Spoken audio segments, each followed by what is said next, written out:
سے ایک طبقے نے یہ بھی کہا یا اہل یثرب لا مقام لکم، اے یثرب والو، مدینہ کا نام پرانا یثرب ہے، تمہارے لیے اب کوئی جگہ نہیں ہے، تمہارے ٹکنے کی کوئی جگہ نہیں ہے، فرجعوا، لوٹ جاؤ، یعنی چھوڑ دو خیال مقابلے کا۔ وَيَسْتَأْذِنُ فَرِيقٌ مِّنْهُمُ النَّبِيَّ يَقُولُونَ إِنَّ بُيُوتَنَا عَوْرَةٌ، اور ان میں سے ایک وہ بھی تھا گروہ کہ جو نبی سے اجازت مانگتا تھا کہ ہمارے گھر غیر محفوظ ہیں، ہمیں تو اجازت دے دیجئے کہ ہم یہاں جو پوزیشن سنبھالے بیٹھے ہیں ہم تو جائیں اپنے گھروں کو دیکھیں، ان کی دیکھ بھال کریں۔ وما ہی بعورہ، حالانکہ وہ غیر محفوظ نہیں تھے ان کے گھر۔ ان یریدون الا فرارا، یہ لوگ بس فرار چاہتے تھے، بھاگنا چاہتے تھے میدان جنگ سے۔ ولو دخلت علیہم من اقطارها، اور اگر شہر کے اطراف سے دشمن ان پر گھس آئے، ثم سئلوا الفتنہ، اور پھر ان سے فتنے کا مطالبہ کرے، یعنی ان سے تقاضا کرے کہ اب تم واپس لوٹو اپنے آبائی دین میں، چھوڑ دو اسلام اور ایمان کو، لآتوها، تو یہ لوگ ان کی بات مان لیتے۔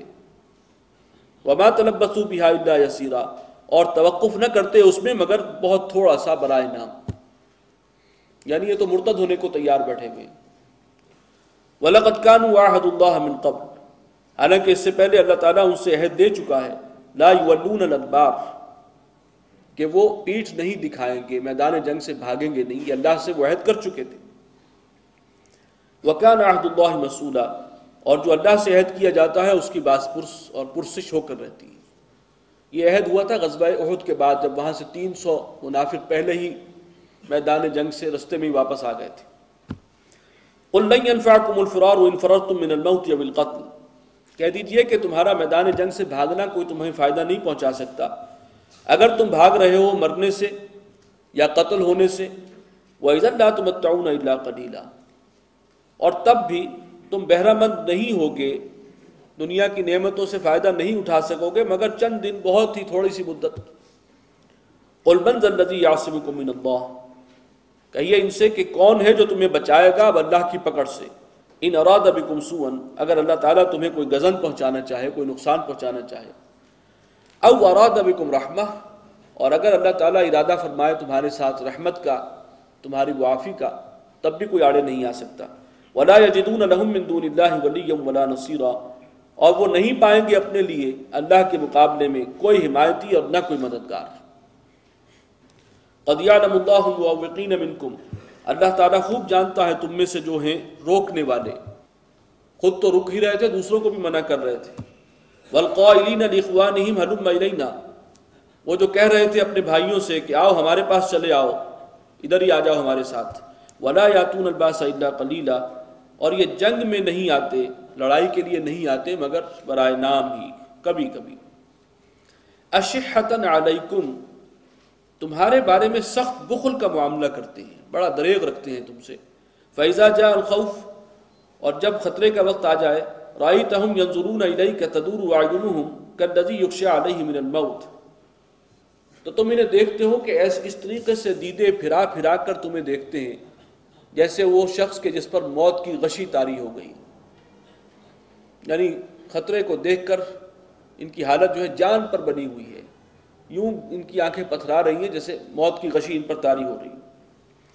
فَإِذَا ذَهَبَ الْخَوْفُ، اور جب خطرہ رفع ہو جائے، خطرہ چلا جائے، سَلَقُوكُمْ بِأَلْسِنَةٍ حِدَادٍ، تو پھر بڑی تیز زبانوں کے ساتھ تم سے ملاقات کرتے ہیں، یعنی بڑی ہی کینچی کی طرح ان کی زبانیں چلتی ہیں۔ اشحۃ علی الخیر، اور یہ مال کے معاملے میں بہت ہی حریص ہیں۔ اب چونکہ انہیں اندازہ ہو رہا دشمن چلا گیا، شاید کوئی مال غنیمت ہو، اس میں سے ہمیں بھی حصہ ملنا چاہیے، تو ایسے آ کے بڑھ بڑھ کے باتیں کریں گے جیسے سب سے زیادہ فرنٹ پر یہی تھے اور سارے معاملے کو یہی لیڈ کر رہے تھے۔ اولئک لم یؤمنوا، یہ وہ لوگ ہیں جو ایمان نہیں رکھتے۔ فَأَحْبَطَ اللَّهُ أَعْمَالَهُمْ، اللہ تعالیٰ نے ان کے اعمال ضائع کر دی، اکارت کر دیے۔ وَكَانَ ذَلِكَ عَلَى اللَّهِ يَسِيرًا، اور اللہ پر یہ بات بہت آسان ہے۔ يَحْسَبُونَ الْأَحْزَابَ لَمْ يَذْهَبُوا، یہ بزدل ابھی تک یہ سمجھتے ہیں کہ یہ گروہ جو ہے احزاب، وہ فوجیں ابھی گئی نہیں ہیں، یعنی باہر میدان صاف ہو چکا، لشکر جا چکے، لیکن ان کی گھگی بندی ہوئی ہے، ابھی تک یہ باور کرنے کو تیار نہیں ہے کہ وہ لشکر چلے گئے، یقین نہیں آ رہا۔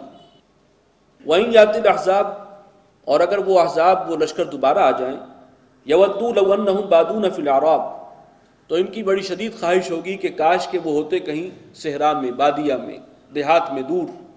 یسألون عن انبائکم، اور وہاں سے تمہاری خبریں معلوم کرتے رہتے، دور محفوظ جگہ پر بیٹھ کر کہ اب جو ہے معاملہ کہاں ہے، پانسا کدھر کو پلٹا ہے، اونٹ کس کروٹ بیٹھا ہے. یہ ان کی خواہش ہوتی کہ ہم وہاں سے خبریں لیتے. وَلَوْ كَانُوا فِيكُمْ مَا قَاتَلُوا إِلَّا قَلِيلًا، اور اگر تمہارے درمیان رہیں بھی تو یہ جنگ نہیں کریں گے مگر بالکل برائے نام، بہت ہی کم. لَقَدْ كَانَ لَكُمْ فِي رَسُولِ اللَّهِ أُسْوَةٌ حَسَنَةٌ، اے مسلمانوں تمہارے لیے اللہ کے رسول کی زندگی ایک بہترین نمونہ ہے، ایک ماڈل ہے، آئیڈیل. اور وہ جو نمونہ خاص طور پر اس وقت سامنے آیا تھا، وہ استقامت، وہ جرت اور وہ دین کے لیے قربانی کا جذبہ. اس لیے کہ یہ وقت وہ تھا، ایک طرف تو دشمن، اس کی تعداد اور گھیرا، اور دوسری طرف شدید سردی اور قحط کا عالم. بہت ٹھنڈ تھی، شدید سردی تھی، اور مدینہ کی سردی آپ کو معلوم ہی ہے کہ مکے کے مقابلے میں بہت زیادہ ہوتی ہے. باہر کیف یہ کہ خندق کھودنے کے لیے جو مشقت جھیل رہے تھے، صحابہ بھی کھود رہے تھے، تو حضور صلی اللہ علیہ وسلم بھی ان کے ساتھ اس مشقت میں شریک تھے. وہ جو مٹی جمع ہوتی تھی اس کو اٹھا کر اور باہر پھینکنا ٹوکرے میں لے جا کر، یہ کام آپ ساتھ ساتھ اس کے میں حصہ جو ہے پورا ڈال رہے تھے آپ. اور ایک موقع پر مسلمان آئے آپ کی خدمت میں کہ حضور ایک چٹان تو بالکل ٹوٹ ہی نہیں رہی، بہت سخت کوئی پتھر آ گیا ہے، تو آپ نے کدال پکڑی ہے اور اس کے اوپر ضرب لگائی ہے تو وہ ٹوٹی ہے. پھر ایک وقت وہ آیا کہ بعض صحابہ جو ہیں وہ یہ شکایت لے کر آئے کہ بھوک سے اتنی حالت خراب ہو جاتی ہے کہ ہم پیٹ پر پتھر باندھتے ہیں، اس سے جیسے پیٹ کو کچھ سہارا ہو جائے اور کمر دوہری نہ ہو. تو یہ ہے کہ اس طریقے سے ہم کام کر رہے ہیں، یہ عالم ہے شدت کا، بھوک کی شدت کا. تو آپ نے کرتا اٹھا کر دکھایا تو وہاں پر بھی شکم مبارک پر 2 پتھر بندھے ہوئے تھے. یہ ہے اسوہ جو اس وقت سامنے آیا ہے. اور مسلمان خندق کھود رہے ہیں اور وہ رجز پڑھ رہے ہیں کہ نحن الذین بایعوا محمدا علی الجہاد ما بقینا ابدا، ہم وہ لوگ ہیں جنہوں نے محمد سے بیعت کی ہے صلی اللہ علیہ وسلم، جہاد کی بیعت کی ہے، جب تک جان میں جان ہے ہم یہ جاری رکھیں گے، اسی میں ہماری جان جائے گی. تو یہ تھا وہ ایک معاملہ جس کو کہا گیا کہ تمہارے لیے رسول اللہ صلی اللہ علیہ وسلم کی شخصیت میں ایک کامل اور بہترین نمونہ موجود ہے. اصل نمونہ یہ ہے، دین کی دعوت، دین کی اقامت کے لیے جان و مال قربان کرنا، اور اس طریقے سے ہمت اور جرت اور استقامت کا مظاہرہ.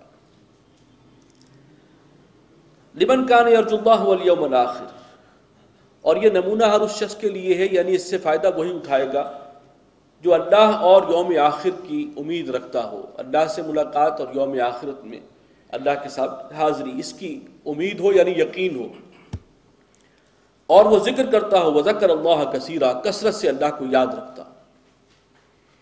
یعنی منافق بھی تھے، انہوں نے تو اس نمونے سے فائدہ نہیں اٹھایا، ان کی جو حالت جو تھی وہ ہم پڑھ چکے ہیں.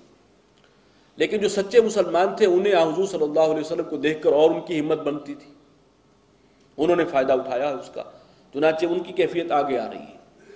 وَلَمَّا رَأَى الْمُؤْمِنُونَ الْأَحْزَابَ، اور جب اہل ایمان نے، وہ تو منافق تھے، یہ جو سچے مومن تھے، انہوں نے دیکھا ان لشکروں کو، فوجوں کو، قَالُوا هَذَا مَا وَعَدَنَا اللَّهُ وَرَسُولُهُ، کہنے لگے یہی تو ہے جس کا وعدہ کیا تھا ہم سے اللہ نے اور اس کے رسول نے.